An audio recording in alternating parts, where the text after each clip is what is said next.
dan saya tidak perlu absen, teman-teman. Mungkin yang perlu saya lakukan cuma satu hal, saya hanya perlu men-screenshot siapa yang hadir pada kesempatan pagi hari ini. Nah, silahkan yang videonya tidak aktif, silahkan diaktifkan aja, karena terus sepertinya masalah kepercayaan itu agak rumit untuk kita bahasakan. Faktanya memang ada orang yang Zoom-nya aktif tapi orangnya tidak ada. Oke.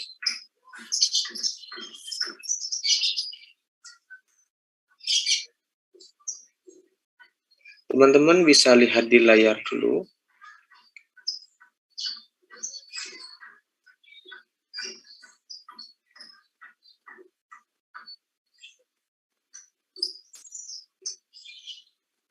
Ini contoh dari kerja sebagian dari teman-teman. Saya tidak tahu ini kelas A, apa B, apa C, tapi yang jelas saya sudah membaca apa yang kalian tulis. Pertama, langsung pada intinya, menulis itu bukan soal apakah nanti teman-teman berbakat kemudian nanti ingin jadi penulis atau tidak. Menulis itu persoalan di mana kita sedang berlatih untuk mensistematisasikan. Maksudnya itu menyusun cara berpikir, membangun argumen, bagaimana menyampaikan gagasan. Artinya, dengan pola yang seperti ini, teman-teman itu memang wajib bisa menulis karena itu menjadi kebutuhan dasar. Apalagi dalam konteks perkuliahan itu kita memang dituntut untuk bisa menyampaikan hal-hal tersebut. Toh pada intinya nanti, bukankah teman-teman harus berbeda antara yang punya pikiran dengan yang tidak punya pikiran secara sistematis, maksud saya. Kalau teman-teman misalnya punya cita-cita menjadi ustadz, tentunya bisa dimulai dengan menulis. Dengan menulis itu kita sedang belajar agar saat kita menyampaikan ceramah, itu isi ceramah kita itu terstruktur. Kalau terstruktur, nanti audien bisa mudah untuk menangkap. Kalau audien mudah untuk menangkap pesan kita, berarti tugas sebagai pendakwah itu kan berarti berjalan dengan baik. Nah, ini contoh yang di layar dan ini sepertinya berlaku untuk keseluruhan dari apa yang sudah teman-teman tulis. Artinya, meskipun saya nyontohkan ini, tapi coba nanti dilihat lagi, jangan-jangan yang kalian tulis itu sama atau malah lebih parah daripada ini. Silahkan lihat paragraf pertama, puji syukur, ke segala puji syukur atas kehadirat Allah, dan sampai pada akhir paragraf ini hadis tematik 2. Nanti nulis artikelnya nggak usah pakai yang kayak gini ya. Itu yang pertama. Kalian sedang nulis artikel, kalau nanti nulis artikel dikirain sangat berat, kalian itu sedang belajar nulis, tidak sedang belajar ceramah. Tapi pernyataan saya itu jangan dipelintir, nanti kalian akan nulis di status ternyata ada ya dosen yang melarang seseorang menyebut nama Tuhannya. Muslim nggak sih dosen itu? Misalnya. Kan. Ini hanya tentang di mana kalian harus sadar sedang berada di posisi apa, sedang menulis apa, dan dalam konteks yang seperti apa. Ini hampir mirip dengan kalian jangan baca basmalah apalagi bawa Quran ke dalam toilet. Jadi kalau ada larangan seperti itu, jangan kemudian orang yang melarang dijat sedang melanggar Tuhan atau dianggap sebagai antek-antek setan. Bukan. Kira-kira begitulah gambaran sederhananya. Hindari hal-hal yang kayak gini saat nanti menulis. Yang kayak gini itu boleh kalian tulis kalau kalau nanti atau hari Jumat nanti kalian bertindak sebagai khotib Jumat, atau kalian bertindak sebagai penghulu, atau kalian bertindak untuk menuliskan orang lain yang nantinya akan jadi khotib. Jadi bolehlah kalian bilang segala puji kita sampaikan kepada Tuhan yang sudah membuat kita bisa bernafas dengan begitu enaknya, kecuali saat kita sedang flu misalnya. Boleh. Kemudian lihat paragraf kedua.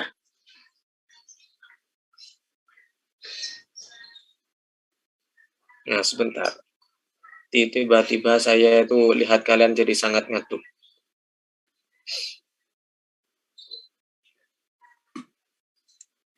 Sholawat dan salam nanti yang kalian tulis itu kan bahasa Indonesia. Nah, dalam konteks bahasa Indonesia, maka yang menjadi pijakan utama itu adalah KBBI, Kamus Besar Bahasa Indonesia.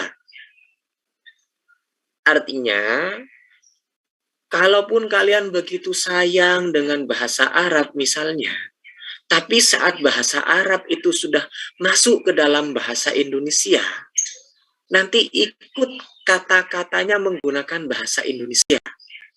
Misal, kita ini kan bahasa Indonesia. Kalau dilihat di kata pertama pada paragraf kedua, itu kan seakan-akan saya harus membaca sholawat dan salam misalnya. Coba lihat KBBI nanti. KBBI itu nulis sholawat itu dengan pola yang tidak sama dengan ini. Lagi-lagi pernyataan ini tidak perlu dipelintir seakan-akan misalnya, oh ternyata ada ya orang yang ngajar di UIN lagi yang itu anti pada Arab misalnya. Jangan. Ini nggak ada urusannya dengan anti Arab atau tidak. Sholawat dan salam semoga tetap tercurahkan kepada suri tauladan kita. Hindari menggunakan bahasa kita. Hindari bahasa-bahasa yang itu seperti mendayu-dayu. Kemudian, lihat pada kalimat berikutnya yang di sini tertulis terwarna merah. Nashwa, apakah kamu bisa membaca yang berwarna merah? Bisa, Ustaz. Coba dibaca. Dalam tulisan ini, insya Allah saya akan menjelaskan kedudukan sebenarnya dari hadis tersebut, serta penjelasannya dari para ulama ahli hadis. Sehingga dengan demikian akan hilang kemusykilan yang ada, baik dari segi sanadnya maupun maknanya. Oke, titik. Jadi begini teman-teman. Sereligius apapun kalian, kalau nulis artikel, hindari kata insya Allah. Jadi nggak usah dalam tulisan ini insya Allah saya akan menjelaskan kedudukan, nggak usah. Religiusitas kalian nanti pindahkan saat kalian mau sholat Jumat atau sholat duhur. Itu pun sebenarnya kalian tidak perlu posting bahwa kalian sholat Jumat. Jadi paragraf pertama dan kedua ini nggak perlu ada saat nanti nulis artikel. Kemudian penulis menyadari bahwa penulisan karya tulis ini masih banyak kekeliruan. Belum apa-apa kok sudah sadar banyak kekeliruan. Jadi kalau sudah tahu akan banyak kekeliruan, nggak usah ditulis. Berarti kan kalian sedang nulis kekeliruan di dalam tulisan kalian. Jadi yang mau saya tekankan adalah pedelah sedikit sepede saat kalian itu mendaftar di IAT UIN Malang dengan penuh harapan bahwa kalian itu akan diterima. Kecuali kalau IAT UIN Malangnya itu pilihan keempat. Itu beda. Jadi yang kayak gitu nggak usah. Kita itu hampir tidak bisa membedakan mana kalimat-kalimat yang itu harusnya menjadi pendahulu. Maksud saya bukan menjadi pendahulu seperti kakek moyang, bukan. Menjadi pendahuluan, menjadi pembuka. Kali yang kita tulis pada paragraf ini, sebenarnya memberikan gambaran betapa lekatnya kalian dengan nilai-nilai agama. Tapi bukan itu yang kami minta. Ini yang paling penting. Jadi kalian tuh tetap sebagai anak baik dengan nulis ini. Jangan merasa seakan-akan, sepertinya yang kulakukan tidak ada yang berharga. Justru ini sangat berharga. Jadi yang salah-salah ini saya hargai, meskipun tidak mungkin saya jual, saya hargai untuk saya jadikan contoh agar tidak diulangi oleh yang lain. Itu maksud saya. Jadi dengan kesalahan yang seperti ini, saya itu sangat berterima kasih pada yang nulis. Oke.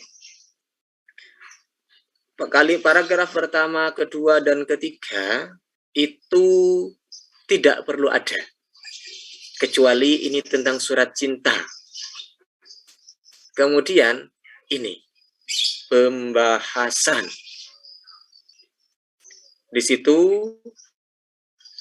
jumlah hadis tentang terpecahnya umat Islam. Coba ini semuanya berwarna merah. Yang nggak berwarna merah itu yang berbahasa Arab. Meskipun saya curiga, kenapa nggak berwarna merah? Karena laptopnya belum pernah ke Arab, jadi nggak bisa baca Arab. Atau belum pernah kuliah. Ini berwarna merah, terus berwarna merah. Ini berwarna merah.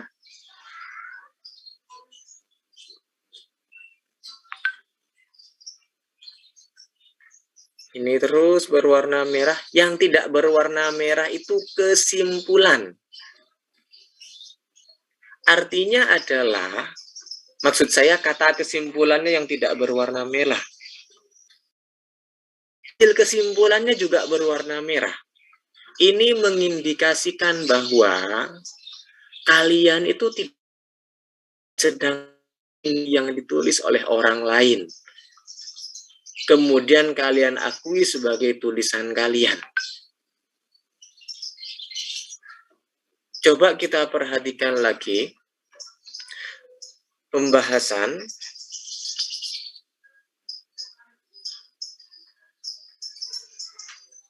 Sebentar, saya perlu menggeser yang ada di sini. Coba kalian perhatikan.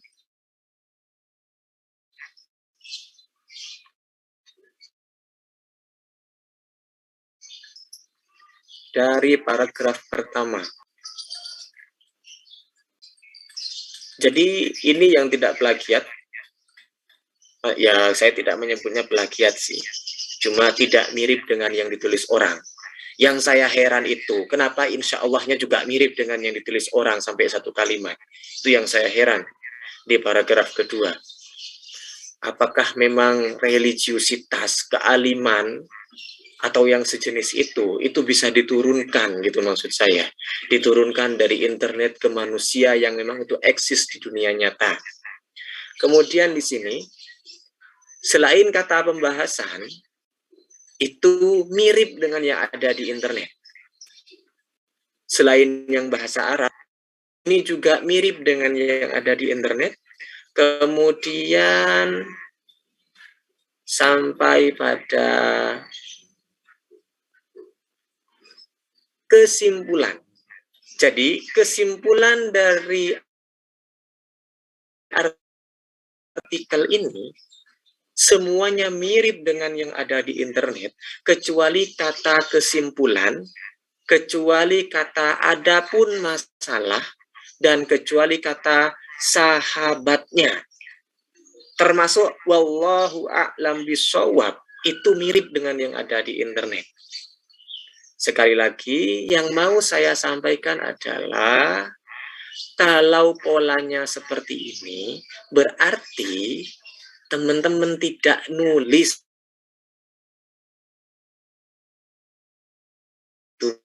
Teman-teman lah yang kemudian kita akui sebagai bagian dari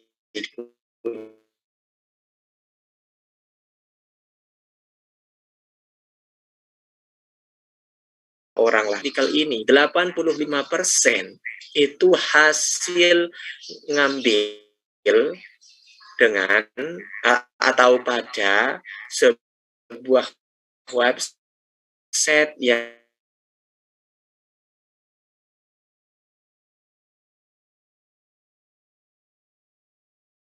diaudit, kira-kira begitu. Sampai pada poin ini, apa ada pertanyaan?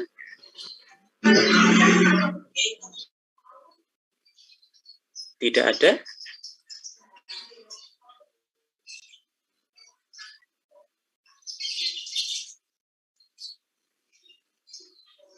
Halo? Tidak ada pertanyaan? Tanya, Silakan. kalau mengutip yang hadis atau lafaz Arab itu biar nggak kena plagiasi gitu gimana Ustaz? Pertama begini, biar nggak kena. Jangan semua hadis yang ada di kalian semua. Kalau hadisnya sampai ada 10, kemudian kalian kutip lengkap bahasa Arabnya, terjemahnya, berarti yang kalian lakukan itu isinya hadis. Padahal tugas kalian itu bukan ngumpulin hadis. Tugas ngumpulin hadis itu sudah dilakukan oleh ulama pada abad ketiga Hijriah. Bahkan sudah dimulai sejak abad kedua Hijriah. Bahkan sudah dimulai sejak masa Nabi masih hidup. Artinya, kalau gimana caranya biar kita itu tidak sama meskipun mengutip hadis yang sama, berarti sebenarnya tidak ada problem dengan kalian ngutip sebenarnya. Tapi bedakan ngutip dengan menjiplak, bedakan ngutip dengan hanya memindahkan. Mengutip itu selama memang menggunakan standar pengutipan yang benar, itu sebenarnya kita tetap jujur namanya. Artinya, kita tetap mengakui apa yang sudah ditulis orang. Tulisan orang itu berkontribusi untuk atau selama kita menulis. Makanya kita kutip. Toh kita juga tidak mungkin bisa ngarang-ngarang, apalagi itu hadis. Tapi, saat kita kemudian mengambil tulisan orang tanpa menyebutkan sumbernya, nah ini sebenarnya yang kemudian bermasalah. Dalam dunia akademik ini mirip dengan dosa syirik yang tidak terampuni. Saking memang ini sangat bermasalah. Nah, tapi dalam konteks ini, tidak kemudian apa yang saya sampaikan, itu kemudian harus membuat kalian bersedih atau apa. Yang mau saya tekankan pada poin ini adalah, teman-teman sudah semester 4. Artinya, kalau pola kotak kutip itu masih terus dilestarikan, tetapi dengan cara yang tidak bisa dibenarkan, berarti ini kan jangan-jangan juga terjadi pada mata kuliah yang berbeda. Kalau begitu pola yang kita terapkan, saya khawatir teman-teman nggak belajar apa-apa selama 1 semester, 2 semester, 3 semester, dan 4 semester. Jadi ini bentuk kepedulian yang seharusnya tidak saya sampaikan dengan bahasa peduli. Jadi masa selama 2 tahun itu nggak belajar apa-apa?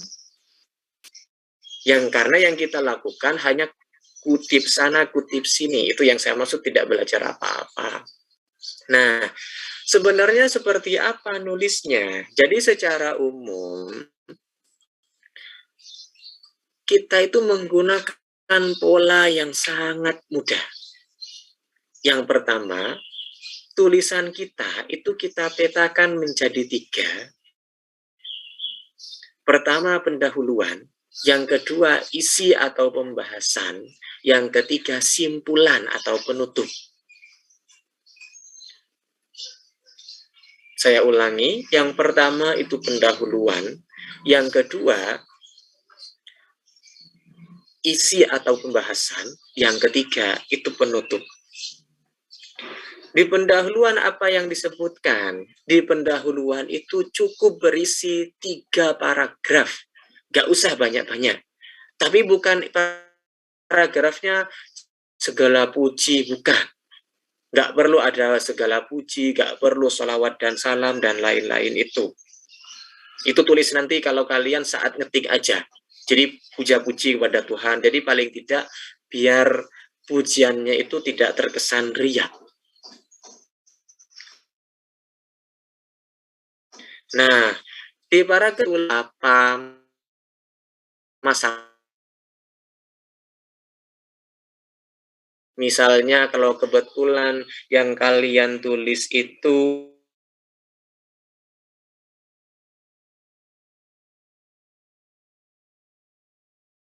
sudah dengan mengatakan hadis tentang perpecahan umat meskipun muncul sejak abad 3 Hijriah, faktanya terus menjadi diskusi panjang yang eksis hingga hari ini.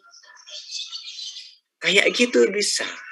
Bahkan pendahuluan itu boleh kalian sampaikan hanya dalam 1 paragraf. Kalau 3 paragraf terlalu berat. Yang penting pendahuluan itu isinya cuma 1.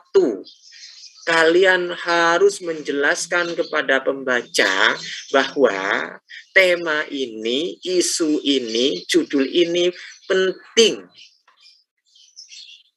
Saat saya bilang misalnya hadis tentang perpecahan umat, meskipun sudah muncul sejak abad 3 Hijriah, namun ia terus eksis menjadi diskusi, menjadi diskursus di kalangan para ahli hingga konteks kontemporer, misalnya bisa bilang begitu. Kemudian di pendahuluan kita bisa mengutip pernyataan orang. Di pendahuluan kita bisa secara tegas maksud dan tujuan kita apa. Misal, saya ulangi begini bahasanya. Hadis tentang perpecahan umat menjadi diskursus yang terus bergulir dari sejak masa Nabi hingga abad modern kontemporer misalnya. Itu kan memberikan gambaran bahwa hadis tentang ini itu bahkan dalam waktu 1400 tahun itu masih terus dibicarakan orang. Jadi kan pembaca itu merasa, oh sepenting itu ya ternyata, misalnya begitu. Kemudian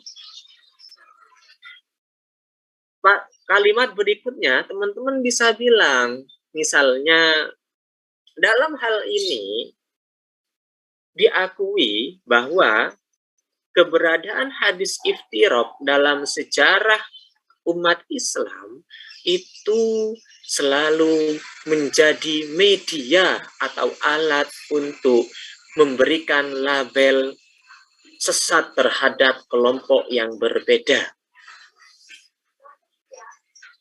Misalnya kan begini, jadi gambaran dari pernyataan saya barusan itu, orang yang kita anggap berbeda, itu kan seringkali kita beri label bahwa dia itu akan masuk neraka.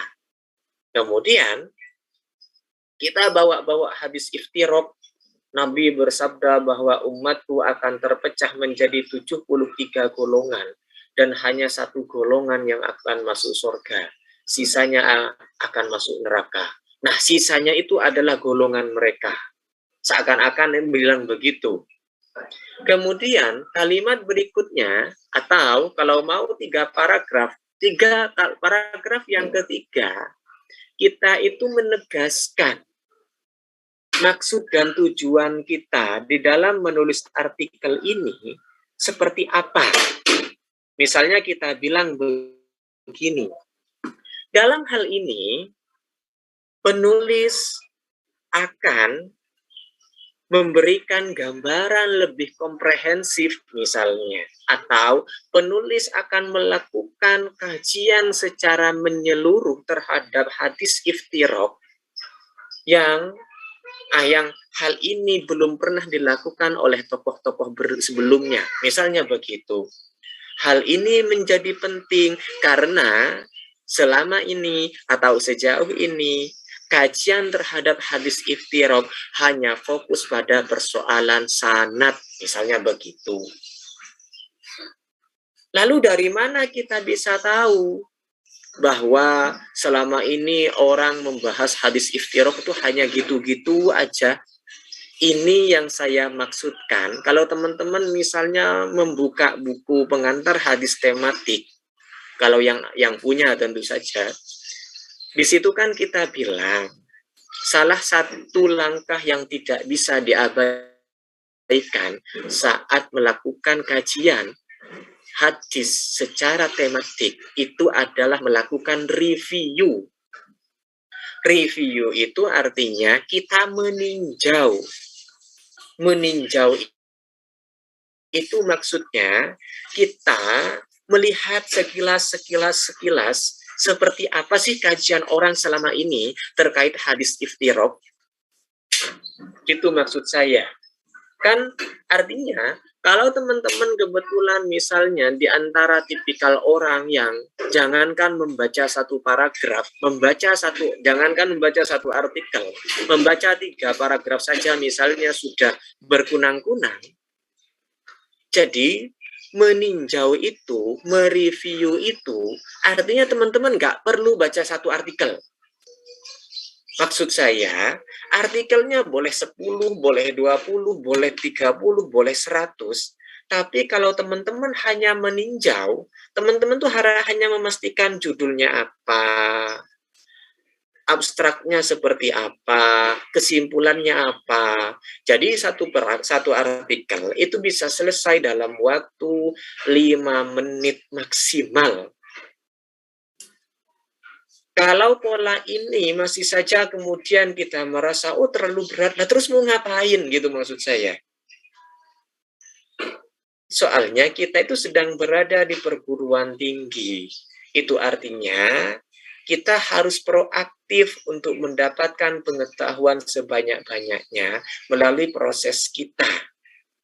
Kita bukan lagi anak SD yang tinggal duduk mendengarkan. Bukan lagi anak SMP tinggal duduk mendengarkan.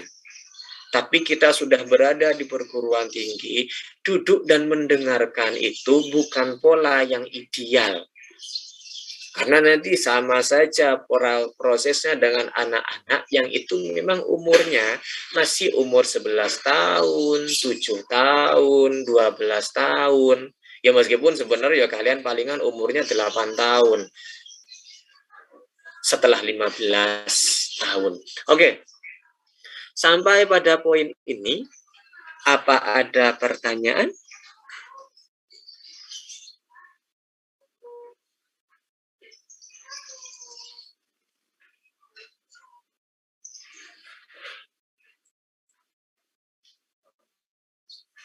Tidak ada pertanyaan? Nurus Syarifuddin?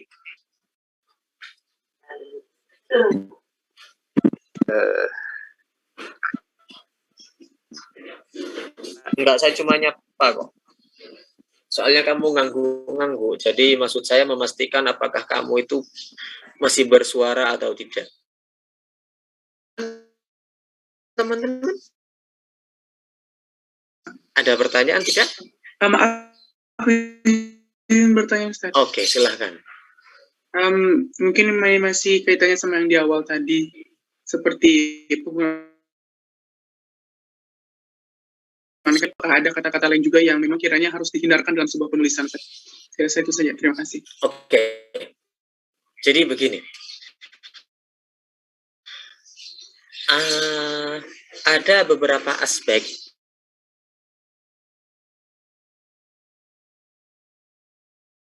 perhatikan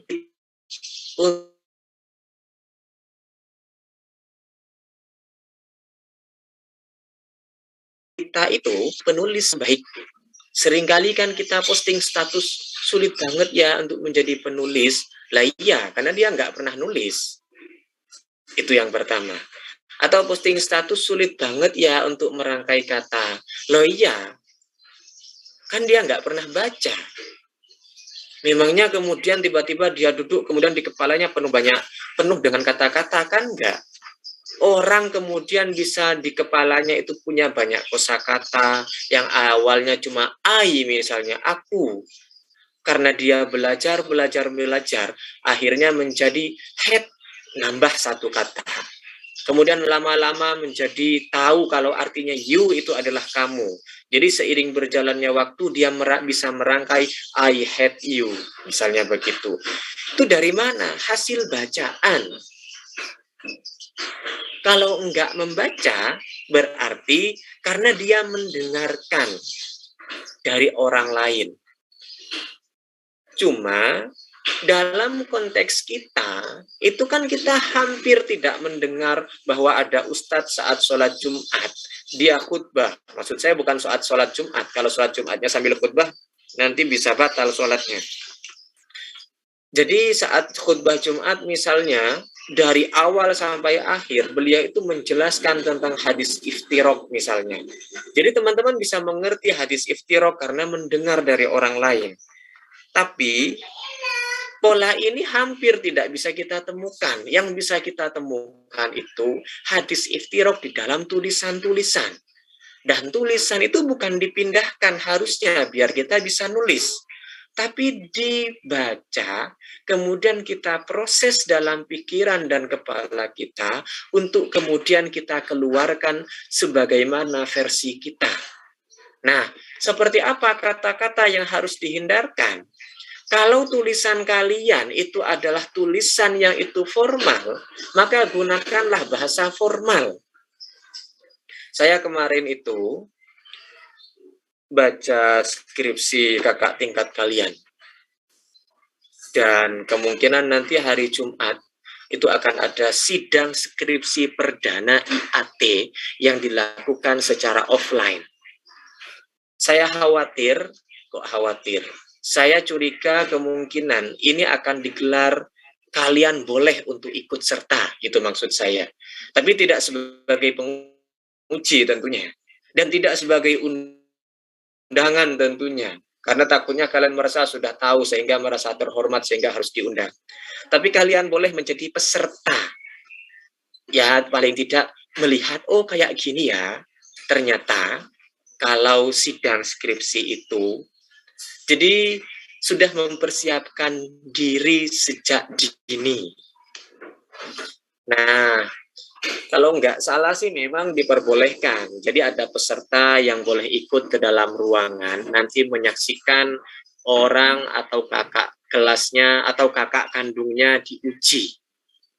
Nah, kembali pada soal skripsi itu, kembali pada contoh bahasa formal dan tidak formal, di dalam skripsi yang saya baca itu banyak sekali menggunakan bahasa-bahasa yang itu identik dengan bahasa tidak formal. Bahkan lebih dari tidak sekedar tidak formal. Misalnya menulis aja. Kan biasanya formalnya kan saja. Dia itu menulis A, J, H, A. Jadi aja pakai bahasa-bahasa hames gitulah. Kalau seandainya kita samakan dengan ilmu tajwid, huruf jimnya itu yang harusnya jahar itu jadi hames. Kalau aku aja, ya itulah kira-kira. Jadi ini tidak bisa kita taruh di dalam tulisan formal, di dalam tulisan artikel ilmiah. Kecuali ini kita posisikan sebagai kutipan langsung. Kutipan langsung itu maksudnya kita memaparkan di dalam tulisan kita pendapat seseorang tapi sama persis. Kalau sama persis dan tidak menggunakan bahasa formal, maka kita harus menerjemahkan bahasa tidak formal itu ke dalam bahasa formal.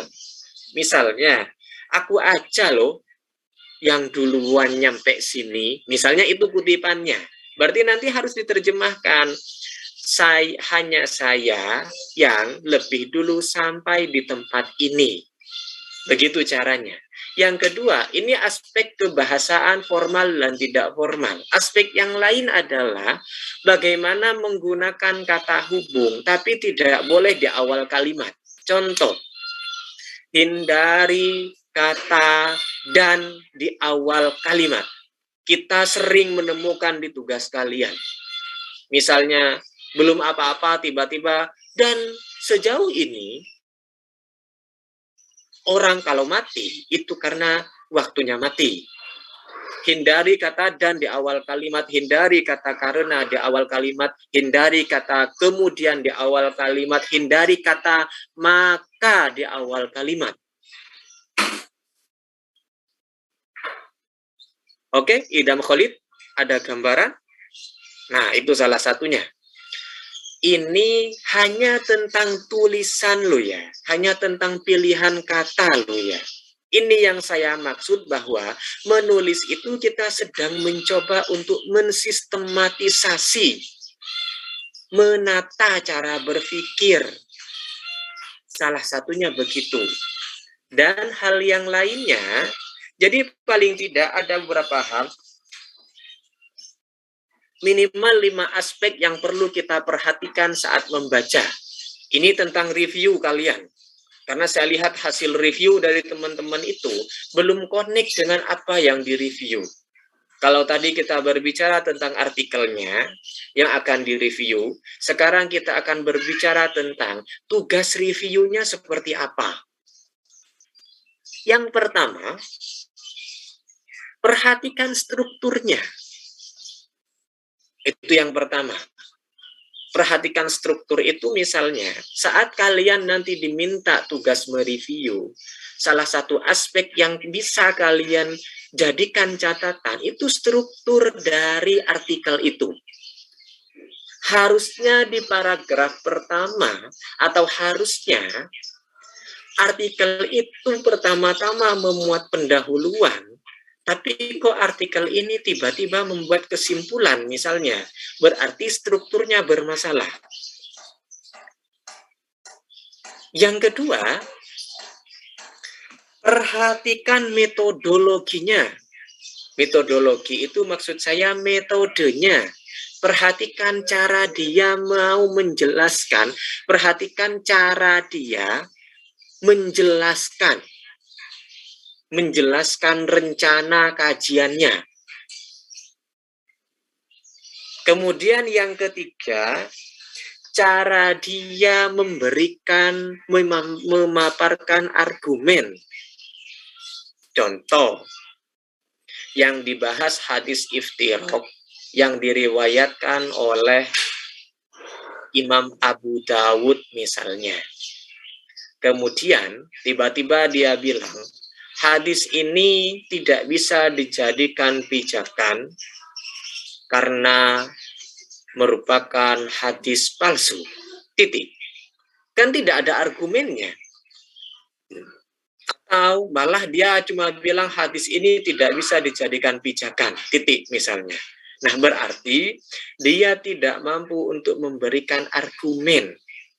Ini salah satu aspek yang bisa menjadi catatan saat mereview nanti. Kemudian yang ketiga, kesimpulannya.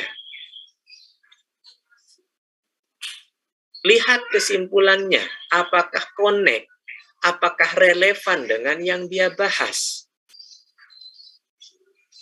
Kemudian yang ketiga, cara berpikirnya. Karena seringkali, ya ini bukan seringkali, malah saya bisa asumsikan hampir seluruh yang kalian tulis, logikanya itu belum nyambung. Tiba-tiba lompat dari sini ke sini, ke sini, ke sini. Ya mungkin pengalaman lompat-lompatnya yang dulu sebenarnya bersifat fisik itu terbawa saat menulis. Jadi kita bisa memaklumi itu. Nah, ini hal-hal yang bisa kita jadikan objek saat nanti mereview. Boleh kelima-limanya sekaligus. Boleh 2 aspek saja, boleh 4 aspek saja, boleh 1 aspek saja. Bahkan boleh di luar 4 atau 5 aspek ini. Kalau memang itu dianggap perlu untuk diberi catatan. Termasuk kalau seandainya teman-teman sepakat. Lalu bagaimana cara nulisnya? Kalau yang barusan itu aspek yang bisa direview, objek apa saja. Sekarang cara nulisnya begini.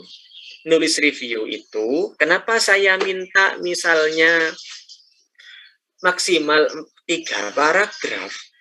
Karena ini nanti paling tidak memuat 3 unsur. Jadi yang pertama begini harus teman-teman lakukan. Yang pertama itu, Idam Khalid, kamu punya bolpen? Ya, punya Ustaz. Oh ya sudah, nggak, maksud saya kalau kalian butuh untuk nyatat itu berarti nggak usah pinjam ke tetangga. Pertama, yang perlu kalian lakukan adalah ringkas tulisan orang itu. Kalau misalnya sampai 5 halaman, 2 halaman, 1 halaman, harus kita ringkas ulang. Ringkaslah teks artikel yang mau kita kritisi, yang mau kita review. Kemudian yang kedua, sampaikan penjelasan apa yang itu menjadi penjelasan utama. Boleh berisi contoh atau apapun yang ada di dalam tulisan tadi. Misalnya begini, contohnya untuk hadis tentang perpecahan umat. Kan tadi kira-kira ini ada 10 halaman lebih lah. Ya benar, 10 halaman lebih. Jadi kita ringkas apa yang ada di layar ini. Misalnya artikel ini menjelaskan bahwa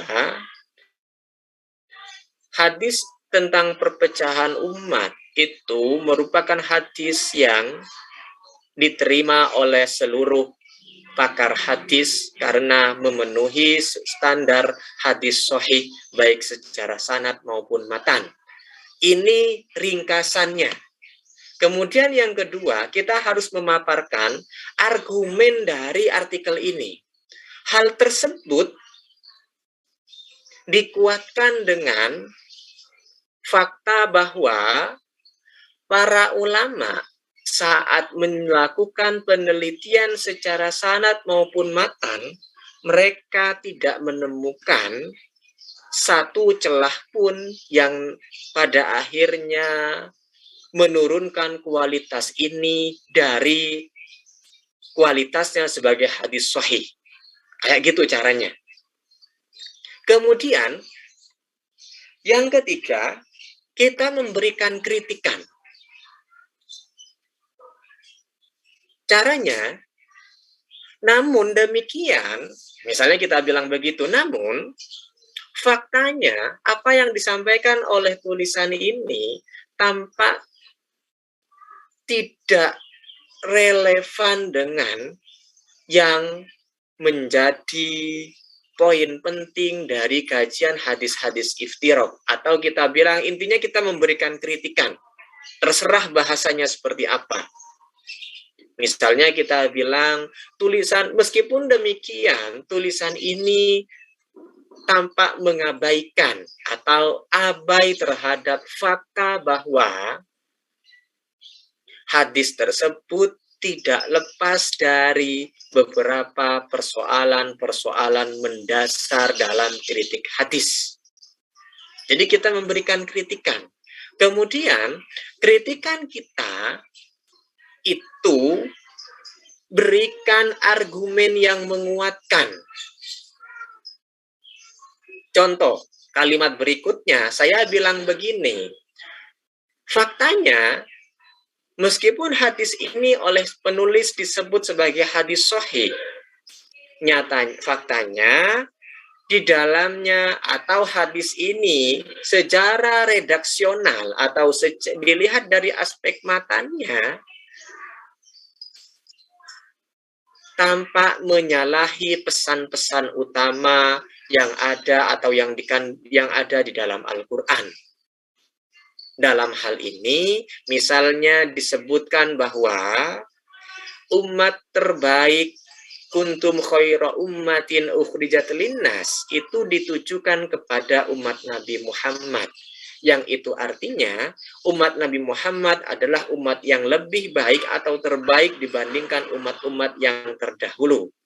Hadis tersebut menyebutkan bahwa umat Nabi Musa akan terpecah menjadi 71 kelompok, umat Kristiani atau Nasrani itu akan pecah menjadi 72 kelompok, dan umat Islam menjadi 73 kelompok, justru bertentangan dengan ayat tersebut. Misalnya bilang begitu. Karena kalau jumlah kelompok yang terpecah di dalam umat Islam itu lebih banyak dibandingkan umat-umat sebelumnya, itu artinya umat ini tidak lebih baik dibandingkan umat-umat sebelumnya. Misalnya begitu. Paham maksud saya, Kaisar?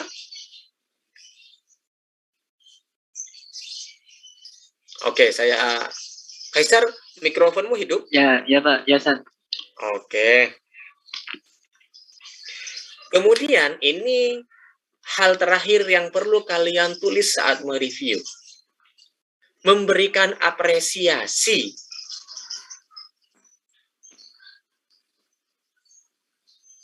Misalnya dari tadi kan kita sudah menuliskan, jadi di poin terakhir kita akan bilang begini, terlepas dari kekurangan dan beberapa celah yang dimiliki oleh artikel ini,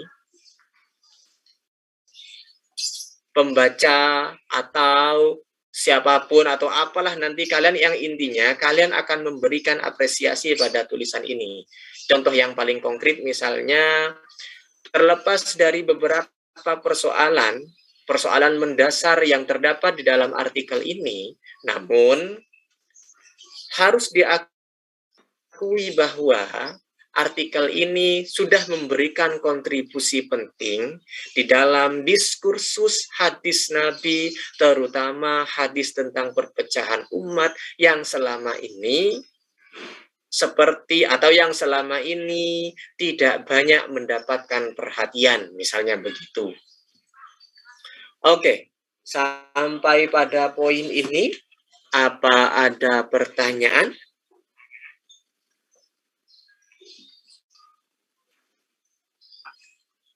Tidak ada pertanyaan?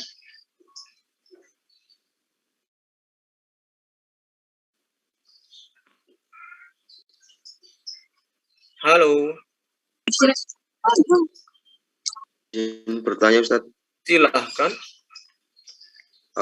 Misalkan itu nanti dari teks Arabnya yang di copy paste ya Ustadz ya, karena mungkin kita kalau nulis Arab itu kesulitan, kadang nggak ada keyboard Arabnya gitu Ustadz, gimana Ustadz? Ya nggak apa-apa. Intinya begini, tugas kalian itu tidak hanya tentang mengutip bahasa Arab, itu yang paling penting. Meskipun yang Arab itu, kalau itu hadis Nabi, kalau itu ayat Quran, kalian memang harus kutip. Jadi nggak usah pedulikan apakah nanti akan dianggap plagiat atau tidak. Karena faktanya, kalian kan nggak mungkin ngarang ayat, kalian juga nggak mungkin ngarang hadis, kan begitu. Jadi dalam konteks ini, makanya kita kemarin bilang, tugas di dalam melakukan kajian hadis secara tematik itu, meskipun kita bilang mengumpulkan hadis, tapi tidak dalam pengertian bahwa seluruh hadis kalian taruh di dalam artikel, seakan-akan yang kalian lakukan itu hanya ngumpulin hadis. Coba kalian yang punya buku pengantar metodologi penelitian hadis tematik, itu dibaca lagi deh. Biar manfaat, gitu maksud saya. Yang nggak punya ya nggak apa-apa, nggak usah maksa untuk punya, apalagi sampai nyolong punya orang.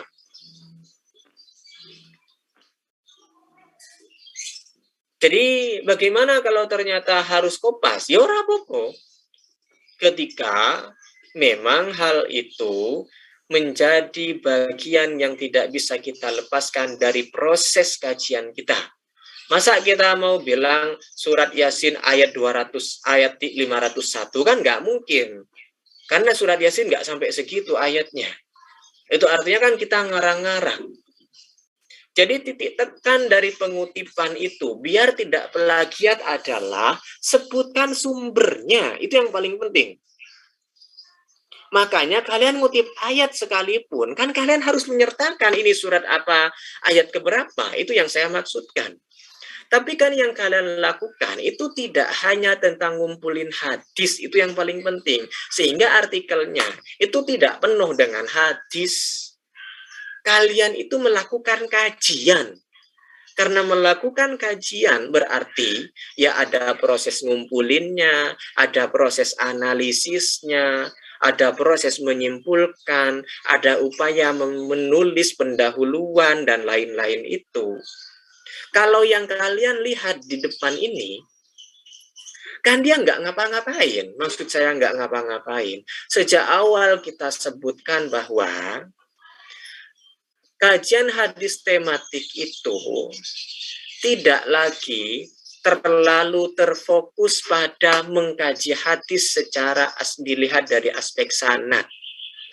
Di artikel ini, kalian tidak sedang mengkaji hadis secara tematik. Tapi kalian sedang, saya tidak bisa menyebut sedang mengkaji.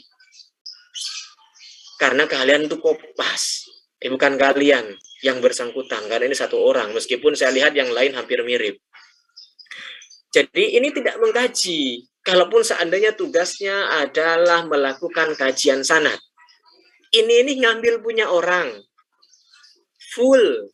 Kecuali tulisan kesimpulan, termasuk mengambil wallahu a'lamu bissawab, itu ngambil punya orang.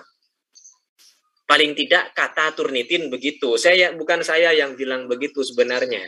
Saya hanya menyampaikan apa yang ada di Turnitin. Makanya saya tidak bilang bahwa penulis artikel ini plagiat, enggak. Sama sekali saya tidak membilang itu. Yang saya katakan dari tadi adalah mirip dengan yang ada di internet. Ya, bisa jadi kan sebenarnya memang saling terhubung antara kalian sebagai yang punya tanggung jawab untuk ngetik dengan yang memposting ini di media sosialnya, gitu maksud saya. Nah, lalu bagaimana? Lagi-lagi, ini loh, lihat di layar. Jadi, yang ada di layar ini secara umum hanya menampilkan hadis Nabi, sanadnya, periwayatnya di dalam sanad itu siapa saja. Ya begitu. Kalau seandainya ini tidak, anggaplah plagiat misalnya. Seandainya ini tidak plagiat, ini tidak memenuhi standar membuat hadis, kajian hadis secara tematik. Itu yang pertama. Yang kedua, ini yang paling penting. Kalau kebetulan teman-teman misalnya merasa kajian hadis terhadap tema-tema yang sudah kita lakukan itu ternyata sudah dilakukan oleh orang lain, dan di saat yang sama kita kan nggak bisa hanya ngulang-ngulang kajian orang. Kalian boleh memilih untuk tidak mengkaji hadis secara tematik. Boleh. Makanya kalian wajib, ini wajib. Jadi kalian itu wajib melakukan studi pendahuluan. Wajib melacak artikel-artikel yang mengkaji hadis yang sama. Misal, sebentar saya ambil contoh. Yang saya maksud mereview itu kayak apa.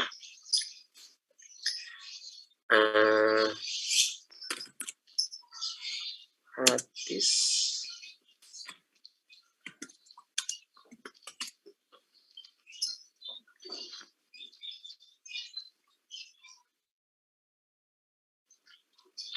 Oke, begini.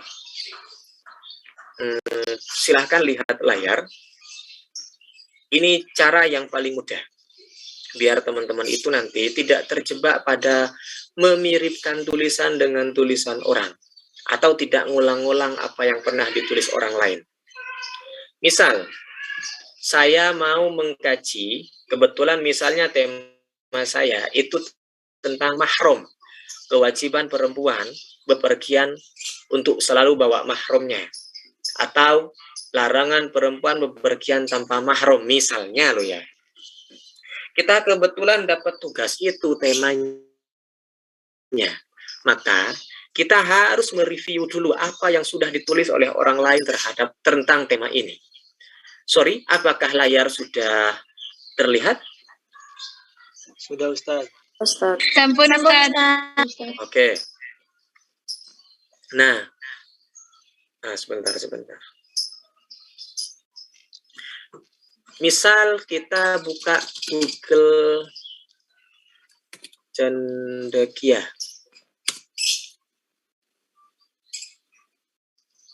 Kemudian kita klik di sini.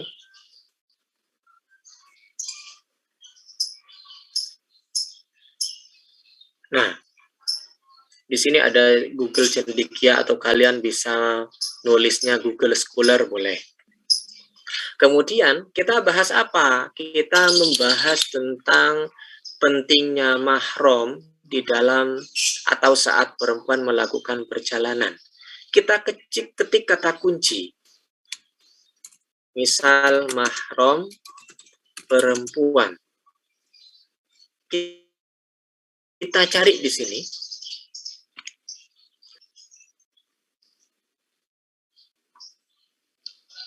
Nah, di layar ini sudah muncul. Jadi Google Cendekia itu secara umum isinya adalah hasil kajian-kajian orang. Ini ada yang berjudul konsep mahram, jaminan keamanan atau pengekangan perempuan. Kemudian reinterpretasi hukum larangan bepergian tanpa mahram bagi perempuan. Atau peran perempuan dalam Islam, tapi yang sesuaikan dengan isu kita. Misal kita ambil satu, klik di sini.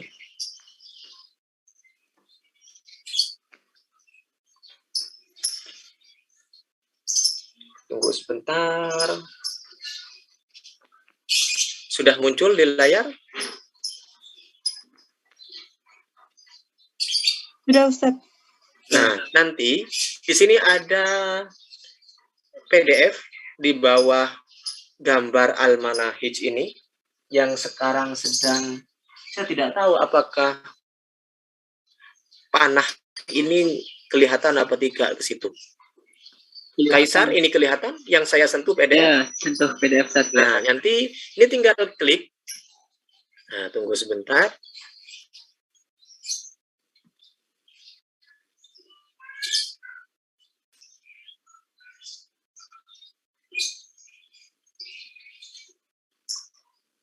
Sorry, di sini agak lola.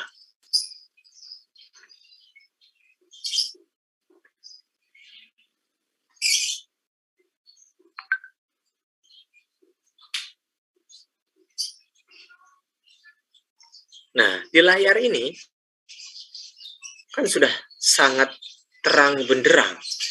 Jadi nanti bisa diklik, di-download di pojok kanan atas itu boleh. Dibaca begini ya juga boleh.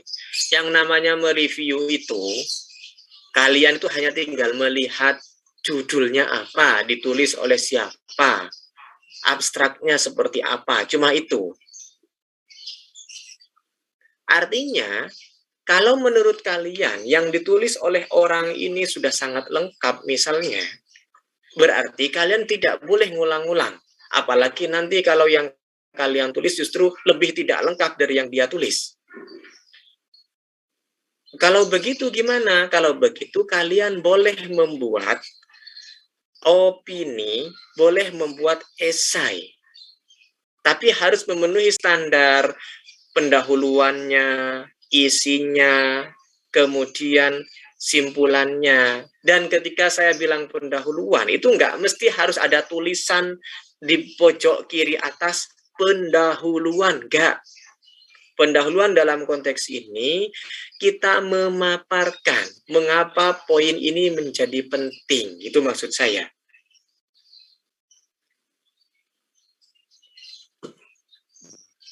Oke, sampai pada aspek ini, apa ada pertanyaan?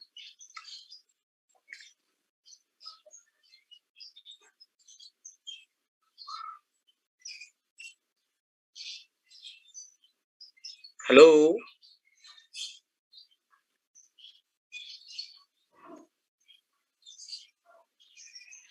Halo? Tidak ada ya? Karena tidak ada, maka saya anggap teman-teman nanti sedikit lebih mudah untuk melakukan kajian. Dan karena kita sudah memberikan dispensasi diskon besar-besaran sebelum Ramadan, saya anggap kelompok 1, 2, 3, dan 4 yang sudah menyerahkan tugasnya ke email, itu dianggap belum menyerahkan. Maksudnya, silahkan tulis kembali mengikuti standar ini, dan kita mungkin akan kembali pakai Zoom lagi 2 minggu. 2 minggu ya, sebentar. Ujian kapan? Saya lupa kemarin.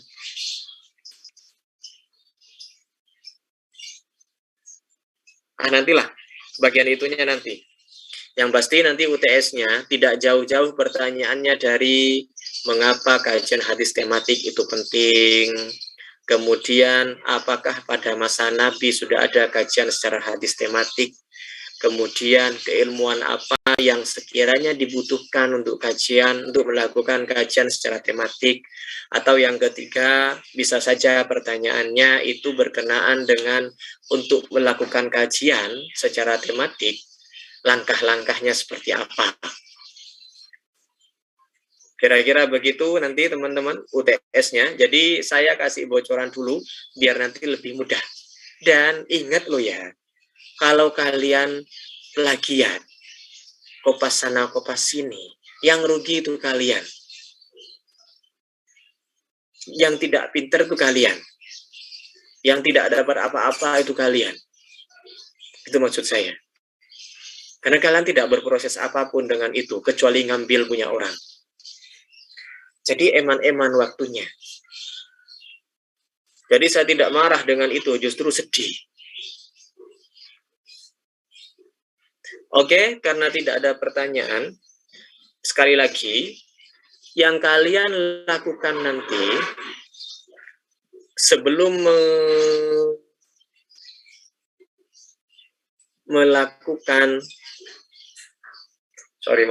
sebelum mengerjakan yang menjadi tugas kalian, pastikan teman-teman itu sudah melakukan review terhadap yang pernah dilakukan oleh orang lain. Kalau di Google Scholar menurut kalian, ini Google Scholar namanya. Kalau di Google Scholar menurut kalian tidak cukup untuk melacak tema itu, coba klik DOAJ. Sebentar, di sini agak lemot.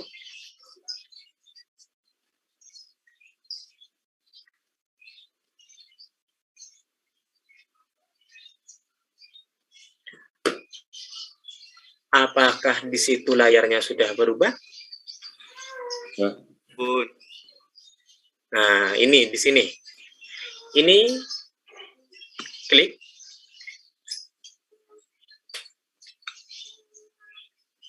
Kemudian setelah layar ini, nanti yang diklik itu yang ada tulisan articles. Sini. Kemudian tulis di sini kira-kira yang ada kata kunci apa. Misalnya teman-teman kebagian tugas tentang tasyabbuh misalnya. Klik begini, search. Kalau tidak ada ya berarti memang tidak ada. Coba kita lihat.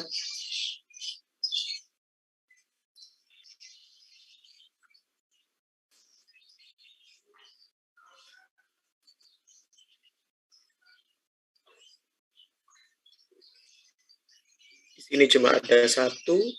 Kemudian kalau DOAJ tidak ada, teman-teman bisa buka Moraref.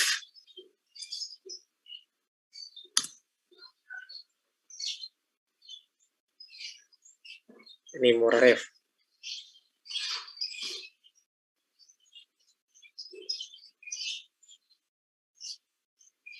Kemudian misalnya kita mendapatkan tugas mahram perempuan.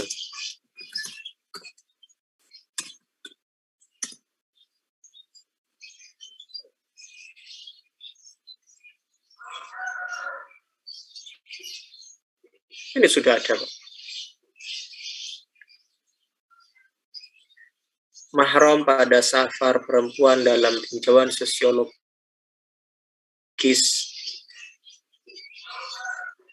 rethinking posisi mahram pria dalam fikih safar perempuan, reinterpretasi hukum larangan bepergian tanpa mahram.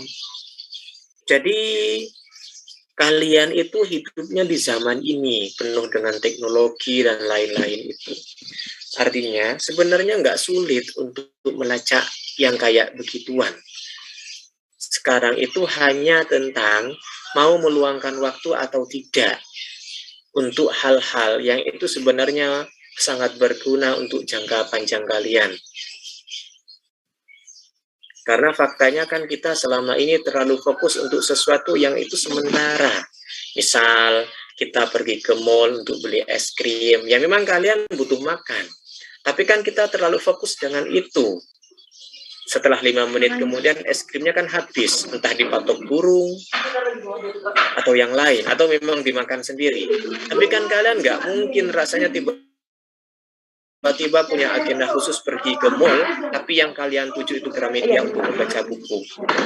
Saking karena kita fokus pada hal-hal yang itu sebentar, kita melupakan hal-hal yang itu untuk jangka panjang. Baca buku itu memang tidak bisa membuat kalian kenyang.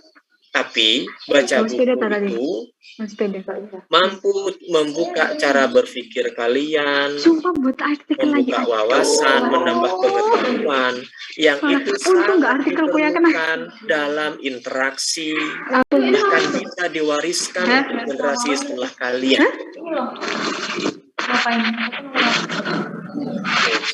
Sebentar. Dan ini sudah jam 9:52. Kalau memang tidak ada pertanyaan, kita akan segera sudahi pertemuan pada pagi hari ini. Saya minta maaf sekali karena karena ada hal-hal yang tidak berkenan di hati kalian. Meskipun sebenarnya saya sangat tidak berkenan kalau kalian itu mengambil tulisan orang tanpa prosedur dan standar yang itu bisa dibenarkan. Tapi karena kalian masih belajar, saya tidak sedang memaklumi, tapi saya sedang mengingatkan tanpa menafikan bahwa kita masih sama-sama belajar. Jadi bagian ini penting untuk kalian benar-benar perhatikan. Lagi-lagi masalah hari Jumat besok itu akan ada ujian offline, tapi saya tidak tahu, nanti tanya aja ke Prodi apakah kalian boleh ikut atau tidak. Tapi untuk beberapa pertemuan ke depan, maksudnya untuk seminar proposal, itu akan menjadi syarat untuk agar kalian nanti bisa ujian proposal. Maksudnya begini, kalian bisa ujian proposal nanti saat sudah di semester akhir, kalau kalian sudah dibuktikan, sudah mengikuti ujian proposal entah 5 kali atau 3 kali, saya lupa. Atau 3 orang, saya lupa. Yang jelas itu salah satu syarat administrasinya. Apakah boleh ikut dari sekarang? Saya tidak tahu juga, tapi bisa jadi boleh. Kalau nggak salah itu minimal dia semester 2 atau semester 3, dan kalian kan sudah semester 4. Jadi maksud saya, kalau itu menjadi syarat, misalnya untuk bisa ujian proposal harus ngikuti ujian proposal kakak tingkatnya, atau harus ngikuti ujian skripsi kakak tingkatnya, berarti kalian bisa nyicil dari hari ini. Itu maksud saya. Meskipun saya juga tidak tahu apakah syaratnya benar-benar fix seperti itu atau tidak. Untuk lebih lanjutnya nanti harus ditanya ke prodi, karena di sini itu kan ujian proposalnya sama ujian skripsinya itu kalau untuk semester ini hanya dibuka 3 kali. Jadi terakhir itu bulan Mei. Jadi kalau nggak ikut di bulan ini, berarti bisa ikut bulan depan, bisa ikut bulan depannya lagi. Tapi lagi-lagi kalau kita bisa ikut sejak awal, bisa nyicil sejak awal, kenapa tidak kita lakukan saja? Ini lagi-lagi jangan diniatkan hanya untuk memenuhi standar administrasi loh ya. Biar kalian nggak rugi, biar kalian nggak terpaksa. Tapi niatkan untuk belajar. Karena saat ujian skripsi itu akan ada banyak pengetahuan ini itu yang tidak kalian dapatkan saat di kelas secara formal. Atau minimal ikut ujian skripsi itu kalian bayangkan sedang kuliah offline deh. Seminimal begitu biar gak terlalu kecewa. Misalnya saya ini kan angkatan online sejak masuk sampai sekarang masih terus online. Ya sudah, ikut ujian nanti. Meskipun kalian tidak usah merasa sedang diuji juga. Karena khawatir gak bisa jawab. Kan kasihan.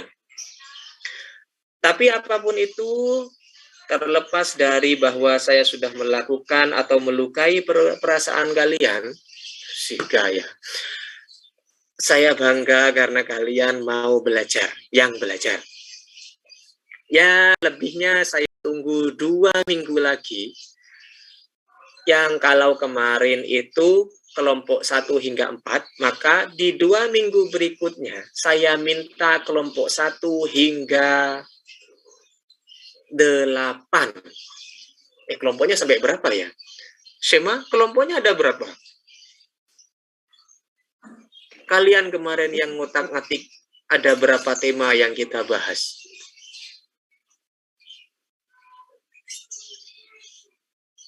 Oh, sepertinya Shema tidak dengar. Oke. Muhammad Firdaus. 12 Ustaz. Oh, sepertinya mikrofonnya mati. Habib Korni. Temanya kemarin ada berapa? 12, Ustaz. Berapa?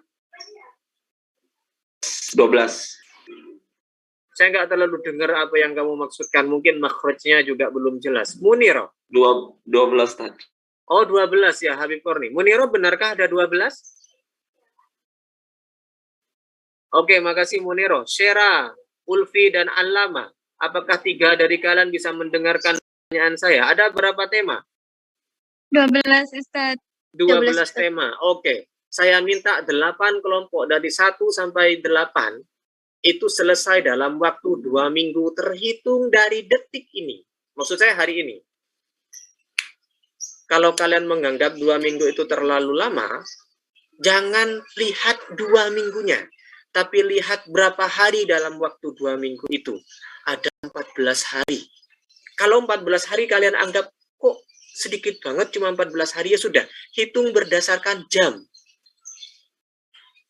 Gitu caranya. Jadi kalian itu punya berjam-jam waktu untuk ngetik yang bisa jadi hanya 2 halaman, bisa jadi hanya 3 halaman. Kalau jam masih dirasa terlalu singkat, hitung berdasarkan menit. Oke, karena tidak ada pertanyaan dan meskipun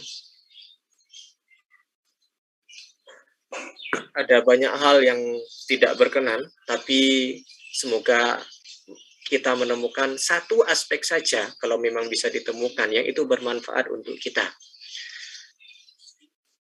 Dan dilepas dari hal itu, kalau bisa, kalau kebetulan kalian ada di UIN, di Ma'had, kayak jadi musyrifah misalnya, jadi nanti bisa tanya ke prodi, apakah kalian bisa ikut menyaksikan sidang skripsi atau tidak. Yang pasti hari Jumat itu dari jam 8, karena yang sidang itu ada 6 orang, per sidang itu nanti 1 jam.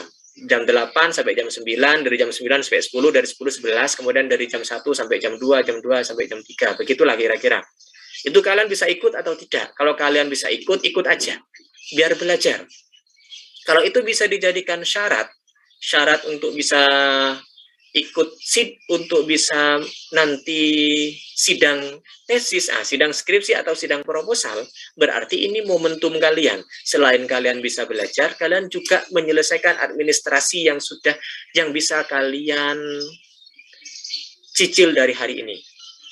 Jadi ya kayak kata pepatah itu, jadi sekali dayung 4 pulau terlampaui. Akhir kata dari saya senang karena kalian mau belajar. Saya tidak bisa bayangkan betapa senangnya keluarga kalian, mengingat kalian juga mau belajar sampai mereka melepas kalian ke Malang, mencarikan uang UKT, dan lain-lainnya. Tentu itu bukan pekerjaan mudah. Dan akhir kata dari saya, tolong maafkan dan ya. Izin bertanya mengenai tugas review. Jadi kan untuk kelompok 1 sampai 4 artikelnya direvisi dulu. Jadi tetap mereview atau nunggu 2 minggu lagi gitu, Ustaz? Yang mereview juga sama, waktunya 2 minggu. Tapi tugas review yang waktunya artinya begini, gimana menjelaskan ya? Yang perlu kalian review itu hanya 1 tema. Kan ada 8 tema. Ada 8 tema, kalian hanya mereview 1 tema saja. Kalau kebetulan kalian itu kebagian misalnya hadis tentang perpecahan umat, kalian salah satu kelompok di situ, otomatis kan kalian harus menulis artikel di situ. Nah, kalian nggak usah mereview punya kalian, tapi reviewlah artikel orang lain. Karena kalau mereview artikel sendiri pilihannya cuma 2, baik sekali hasil reviewnya atau jelek sekali. Tapi karena kita menghindari takutnya kalian tuh kaget mereview tulisan kalian, kemudian kalian nggak mau melanjutkan kuliah misalnya, itu kan terlalu berisiko. Misalnya, oh ternyata kok tulisan saya jelek banget ya misalnya, kemudian kalian shock, jadi mending review punya orang saja. Oke, sampai situ bisa dimengerti, Dita, Syera, Ulfi? Atau boleh cari artikel lain gitu, nggak harus dari teman-teman, boleh Ustaz? Boleh, tapi itu tidak untuk mata kuliah hadis tematik. Jadi kalian boleh cari artikel lain, misalnya mata kuliah apa, itu boleh. Tapi untuk hadis tematik, kalian yang direview itu artikel temennya. Justru dengan mereview artikel temennya, itu kalian punya banyak ruang untuk melakukan kritikan. Kan pasti salah-salah toh, pendahuluannya salah-salah, isinya salah-salah, strukturnya salah-salah, logikanya salah-salah. Jadi justru ini saya memberikan kesempatan untuk membombardir teman sendiri. Kapan lagi mau makan teman? Itu maksud saya. Jadi ini kesempatan emas untuk makan teman, tapi dengan cara mengkritisi artikelnya, bukan orangnya, apalagi hatinya. Jangan. Jadi pertama, kalian dilarang mereview tulisan kalian, khawatir, ini untuk kebaikan kalian. Kalian shock, karena ternyata tulisan kalian itu nggak sejelek yang kalian bayangkan, misalnya. Maksudnya bisa jadi sangat jelek gitu loh. Kalian bayanginnya jeleknya itu cuma 7 misalnya nilainya, ternyata ke 9. Itu kan kalian kasihan. Kemudian, kalian tidak boleh mereview artikel yang bukan teman kalian. Khawatir kalian pusing karena artikel itu terlalu baik, terlalu bagus. Sampai kalian merasa, poin apa yang bisa saya review ya, misalnya. Nanti kalian punya alasan untuk telat. Karena saya tidak menemukan poin yang bisa saya review. Nah, maka jalan tengahnya, silahkan review artikel teman sendiri.